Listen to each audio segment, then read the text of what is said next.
Hello friends, मैं हूं अजीज। आप देख रहे हैं मूवी स्टॉक चैनल, जिस पर आज मैं बात करने वाला हूं Hellboy the crocheted man release हुई वीओडी वाली फिल्म पर, जो कि मुझे किसी वीओडी पर नहीं बल्कि डायरेक्ट दी गई थी, वो भी 1 महीने पहले। लेकिन उस टाइम पर बात करना अलाउड नहीं था। लेकिन अब जबकि फिल्म रिलीज हो चुकी है तो डेफिनेटली उस पर मैं अपने विचार विमर्श कर आपको ये बताऊंगा कि आपका समय इस ऑलमोस्ट 1.5 घंटे की फिल्म पर देना भी चाहिए या नहीं। लेकिन उससे पहले अगर कहानी की बात करें तो कहानी हेलबॉय के क्रोकेटेड मैन की कॉमिक बुक की ही अडेप्टेशन है, जो कि काफी ऑनेस्टली उस कहानी को अडेप्ट कर कॉमिक बुक के क्रिएटर माइक मेंगल को ही पूरी तरीके से ट्रिब्यूट दे रही है। जो जर्नी आई थिंक 1950 में शुरू होती है, जहां हेलबॉय अपनी छोटी सी टीम के साथ एक पैकेज लेकर के जा रहा है। लेकिन इस ट्रेन की जर्नी में जब उनके साथ एक छोटा सा एक्सीडेंट होता है तो फिर उनका वो पैकेज कहीं घूम जाता है और फिर जंगल के बीच वो लोग वहाँ के लोगों की काफी छोटी सी कम्युनिटी से मिलते हैं, जिसके बाद शुरू होता है विचेस का खेल। और हाँ, क्रोकेटेड मैन भी कैसे इन सब पर हावी होगा या नहीं, वो बात तो आपको इस फिल्म को देख करके ही पता चलेगी, जो कि फिलहाल तो हिंदी में नहीं बल्कि इंग्लिश में ही अवेलेबल है। और इसके पीछे की कई सारी कॉन्ट्रोवर्सीज है, जिन सब पर इंट्रो के बाद बात की जाएगी। जिससे पहले आप इस फिल्म को फैमिली के साथ नहीं देख सकते, क्योंकि छोटी मोटी सी न्यूडिटी और कुछ छोटे मोटे गौर मोमेंट्स की वजह से। जिन सब पर बजट की मार कितनी पड़ी है कितनी नहीं, चलिए उन सारी डिटेल्स पर आएगी। लेकिन उससे पहले बनेगी मेरी छोटी मोटी सी डिमांड, जो की है चैनल को सब्सक्राइब, वीडियो को लाइक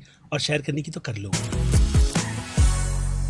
तो फ्रेंड्स, तो कॉमिक बुक फैंस जब भी चाहते हैं कि उनकी किसी आईपी की अडेप्टेशन की जाए तो उसकी अडेप्टेशन बहुत ही ज्यादा ऑनेस्ट होनी चाहिए। वेल, तो मेकर्स या फिर स्टूडियो ने उसे काफी ज्यादा सीरियस लेते हुए इस बार खुद क्रिएटर को ही इस फिल्म की कहानी को लिखने की पूरी जिम्मेदारी देकर के बाकी दूसरे राइटर्स के साथ इस फिल्म को मैं कहूंगा कि बहुत ही ज्यादा ऑनेस्ट, जैसे कि मैं शुरुआत से कहता आ रहा हूँ, कि प्रेजेंट करती है। लेकिन उस विजन को आगे बढ़ाने के लिए स्टूडियो के पास बजट नाम की चीज आप कह सकते हो कि खिड़की से ही बाहर निकाल करके फेंक दी गई थी, जिसकी मार आपको इस फिल्म में कई सारी चीजों में नजर भी आती है, जो कि डेफिनेटली 20 मिलियन के बजट में बनने के बावजूद भी बॉक्स ऑफिस पर फ्लॉप ही है, क्योंकि डायरेक्ट ओटीटी पर इस फिल्म को पहले कुछ स्क्रीनिंग के साथ रिलीज किया गया है। जी हाँ, छोटी मोटी स्क्रीनिंग बाहर के देशों में हुई थी, वो भी काफी ज्यादा लिमिटेड। लेकिन उन्हें लगा कि वीओडी पर रिलीज कर वो लोग इस फिल्म से बहुत ही अच्छे खासे पैसे कमा सकते हैं। जिस पर मैं यही कहूंगा कि उनकी सोच तो काफी ज्यादा अच्छी थी, लेकिन डायरेक्टर वाला टेक बिल्कुल भी नहीं। क्योंकि ब्रायन टेलर मेरी नजर में सिवाय क्लिकबेट और बेकार सी फिल्म बनाने के अलावा दूसरा कुछ काम ही नहीं कर रहे। जिनकी ऐसी ही क्रिएटिविटी मैंने गोस्ट राइडर 2 फिल्म में देखी थी, जिसकी ट्रेलर की प्रेजेंटेशन तगड़ी थी लेकिन फिल्म बिल्कुल भी नहीं। और गेस व्हाट, उन्हें फिर से अगर कॉमिक बुक का कोई प्रोजेक्ट दिया गया है तो उन्होंने बिल्कुल उसी ट्रीटमेंट के साथ, जो बजट को काफी ज्यादा ध्यान में रखकर प्रोजेक्ट बना करके दिया है, वो मेरे लिए बन गया है सलार। जी हाँ, मैं प्रभास की सलार की भी बात कर रहा हूँ, जो फिल्म सिवाय बिल्डअप के अलावा दूसरा कुछ भी काम नहीं कर रही थी। तो ये फिल्म भी उन सब में बिल्डअप का काम मैं कहूंगा कि बहुत ही ज्यादा अच्छा कर रही थी। यानी कि अब कुछ होगा वाली मूवमेंट में काफी क्रीपी से बीजीएम को डाल करके शो के क्रिएटर्स ने कहीं ना कहीं एक अच्छी खासी हाइप तो जनरेट कर ही ली थी फिल्म को देखने के इंटरेस्ट में। और दूसरी तरफ कैरेक्टर्स की प्रेजेंटेशन में जो बोलने का एक्सेंट था भाई साहब, वो भी शानदार है। क्योंकि वो कहते हैं ना कि जैसा देश वैसा भेष वाली हिसाब यहाँ पर कैरेक्टर्स के बोलने के माध्यम से भी सुनाई देती है। और दूसरी तरफ कॉस्ट्यूम की प्रेजेंटेशन भी ठीक है। हेलबॉय का डिजाइन खैर सह लेंगे वाला हिसाब में आता है, जो कि अगर ऑनेस्टली कहूँ तो सभी इस फिल्म में मुझे कहीं ना कहीं कॉस्प्ले करते हुए नजर आ रहे थे। यानी आप कह सकते हो कि इस फिल्म ने बिल्डअप के नाम पर जो भी चीजें बनाई थी, अंत में उसे जाकर के डिलीवर ही नहीं कर पाती। खास करके क्रोकेटेड मैन का जिस तरीके का हश्र दिखाया गया है, और हाँ, हेलबॉय की ट्रीटमेंट भी भाई साहब, उसमें थोड़ी और क्रिएटिविटी ले आते तो लोग इस सिंपल सी हेलबॉय की जर्नी को और भी काफी ज्यादा एंजॉय करते। लेकिन जो कॉमिक बुक रीडर है वो लोग इस फिल्म से भी काम चला लेंगे, जिसे बहुत ज्यादा प्रेज मैं तब देता अगर इस फिल्म को फ्री में यूट्यूब पर फैन फिल्म बोल करके रिलीज किया जाता। क्योंकि ट्रस्ट मी, अगर उन सब में देखा जाए तो इस फिल्म का लेवल बहुत ही ज्यादा हाई बन जाता है। और अगर वैसी कोशिश की जाती तो डेफिनेटली इस फिल्म का नाम फैंस फिल्म में सबसे ज्यादा ऊपर ही रहता। लेकिन अनफॉर्चुनेट स्टूडियो का ये डिसीजन कहीं ना कहीं इस पूरी आईपी को और भी काफी ज्यादा डेंट दे रहा है, जिसमें मैं कह सकता हूँ कि डेविड हार्बर वाला विजन अगर उसे लोग सपोर्ट करते तो काफी ज्यादा अच्छा होता कि इस आईपी में थोड़ी बहुत और जान आगे बढ़ती। क्योंकि जिस फास्ट पेस के साथ उन लोगों ने फैंस को जितना ज्यादा फॉर ग्रांटेड लिया था, वो उन्हीं पर उल्टा पड़ गया। क्योंकि इस तरीके के फैन जिन्हें पहले ही गियोमो डेल टोरो का काफी अमेजिंग सा मास्टरफुल वर्क देखने के लिए मिला है, वो भी 2 पार्ट के माध्यम से, जिसका तीसरा पार्ट बना या रॉन पिलमैन खुद बोल रहा है, लेकिन गियोमो डेल टोरो उसमें बिल्कुल भी इंटरेस्टेड नहीं है। लेकिन खैर, अगर हेलबॉय के यूनिवर्स को जानना है तो मैं कहूंगा कि पुरानी 2 फिल्म शानदार वर्क दिखाती है, जो आपको हेलबॉय की दुनिया में लेकर जाएगी नहीं बल्कि पूरी तरीके से डुबा करके निचोड़ कर बाहर निकालेगी, ताकि आप सूखने के बाद भी उसके रस का एहसास अपने साथ लेकर जाओ। और दूसरी तरफ डेविड हार्बर वाला विजन, जैसे कि मैंने कहा, फैंस को फॉर ग्रांटेड लेते हुए इन्फॉर्मेशन देती नहीं बल्कि थोक के भाव उनके मुंह पर मारती है। लेकिन फिर भी नॉट बैड वाली कैटेगरी में वो फिल्म आती है। लेकिन इस फिल्म के लिए तो माफी, मैं बिलो एवरेज वाली ही रखूंगा। यानी ये फिल्म मेरी नजर में इतनी ज्यादा मिड है कि अगर आप इसे स्किप भी कर दोगे तो कोई फर्क नहीं पड़ेगा। लेकिन अगर एज अ फैन इसे आप कॉमिक बुक के पन्नों को पलट करके रिवाइज करना चाहते हो तो एक मौका तो दे ही सकते हो। जिनमें अब कम बजट के चलते प्रोडक्शन क्वालिटी को क्या ही ही ट्रोल करूं, क्योंकि उस हिसाब से मुझे लगता है कि इस पर काम अच्छा किया गया है। लेकिन हाँ, इन्हें कैरेक्टर्स में थोड़ी और डेप्थ डालनी चाहिए थी ताकि हम उन्हें फील कर पाए। लेकिन खैर, अब जो भी है जैसा भी है, काफी ऑनेस्ट टेक के साथ कम बजट में बनाया गया है। अप्रिशिएट करना ना करना आप पर डिपेंड करता है। मेरा ओपिनियन मैं आपको ऑलरेडी दे ही चुका हूँ, लेकिन रेटिंग के सेक्शन पर बढ़े तो सबसे पहले आ जाए एक्शन पर। तो एक्शन इस फिल्म में बजट की मार झेलते हुए मेरी नजर में 5 में से 1 स्टार से ज्यादा रेटिंग डिजर्व नहीं करते। तो वहीं बात की जाए कॉमेडी की, तो कॉमेडी का पोर्शन थोड़े डायलॉग्स को सुनकर के लगता है, लेकिन फिर भी 0 स्टार की रेटिंग से आगे बढ़ी। तो ड्रामा मेरी नजर में इस फिल्म को ऑनेस्ट कहानी के टेक के हिसाब से 5 में से 2 स्टार से ज्यादा की रेटिंग नहीं दिलाएगा। जिसके बाद बढ़े है इस फिल्म के सस्पेंस पर, तो सस्पेंस तो मेरे लिए बिल्कुल भी वर्क ना करते हुए इस फिल्म को सस्पेंस की कैटेगरी में 5 में से 0 स्टार दिलाता है। तो वहीं बात की जाए फिल्म की हॉरर थ्रिल की, तो हाँ, यहाँ पर माहौल बनाया गया था जिसमें थ्रिल का मोमेंट, जैसे कि मैंने कहा, बीजीएम के माध्यम से काफी तगड़ा चलता है, लेकिन फिर जब उसका बिल्डअप निकल करके नहीं आता तो फिर ऐसे में रेटिंग ऑनेस्ट रहते हुए मैं इन दोनों ही कैटेगरी में इस फिल्म को 5 में से 2.5 स्टार की दूंगा। जिसके बाद बात करें मास ऑडियंस की, तो मास ऑडियंस इस कंटेंट ने कहीं ना कहीं बोर होते हुए इस कंटेंट को मिड यानी कि बी की कैटेगरी में रखेगी। तो वहीं क्रिटिक्स ने इस फिल्म को जो रगड़ा है उस हिसाब से तो डेफिनेटली ये फिल्म उनकी नजर में C+ की कैटेगरी की बनती है। तो वहीं मैं इस फिल्म को उतना भी ज्यादा प्रेज ना करते हुए सिंपल सी क्रिटिक्स की तरह C+ की रेटिंग में तो रख ही सकता हूँ, जिसे मैं दोबारा पलट करके देखना नहीं चाहूंगा। बाकी खैर, ये मेरा पर्सनल ओपिनियन है, आपकी राय कमेंट सेक्शन में। इसके अलावा मैं हूँ Aziz, movie stock channel like share subscribe भूलना मत। मिलूंगा जल्दी दूसरी किसी वीडियो में। Till then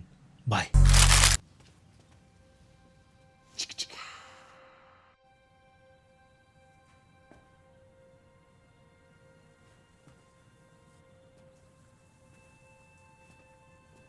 You're still here. It's over. Go home.